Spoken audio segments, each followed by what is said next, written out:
until you have looked at your debts and come up with a plan of how you're going to get out of it.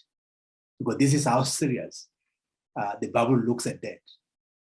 You should not be in debt. In fact, God hated debt so much that he created a system to get rid of debt.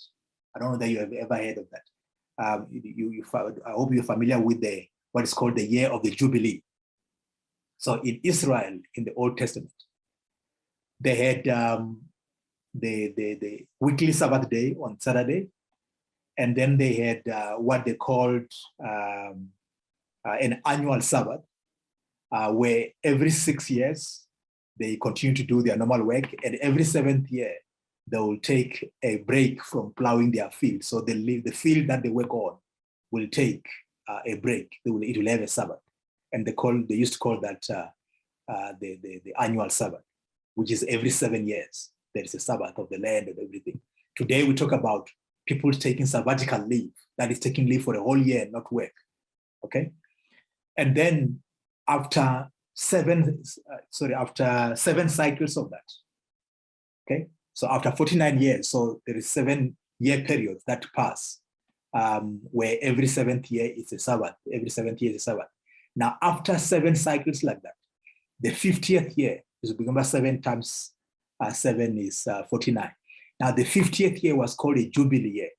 Now, what happened on the Jubilee year is that all debts were cancelled, not by the individuals. God declared that on the Jubilee year, on the 50th year, whoever owes you money, when it hits the first of that Jubilee year, everybody no longer owes anybody anything.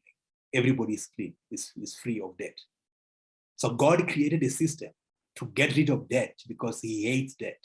He hates people being, and he was aware that sometimes you get into trouble for whatever reason, or by exploitation by others, that you end up having to borrow money to survive. But if you do, the people who borrow your money, they must know that on the year of the Jubilee, that debt will be cancelled. Okay? And if you, for example, if I had a property, land, and I sell it, on the year of the Jubilee, the land comes back to me for free. Okay? So when people bought your land from you, because sometimes you get out of trouble and you decide to sell your land so that you can get money to fix your problems. On the Jubilee year, that land comes back to you. So you could never lose your land forever. That your children could not lose your land because you became indebted and therefore you had to sell the land, and therefore in the future they are landless. They don't have land anymore. God created a system that every 50 years, every family will get their land back. Every family will start from zero with no debt, not owing anybody. That's the system God created. So for every 50 years, everybody has a chance to start afresh. Okay? So that the children, my children, no longer live in debt because I died in debt and left them in debt.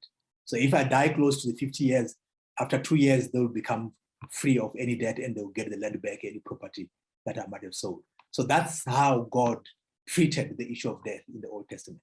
He didn't want his people to live in debt, and therefore he created the year of Jubilee, the year of release of the indebted people, that everybody started from scratch.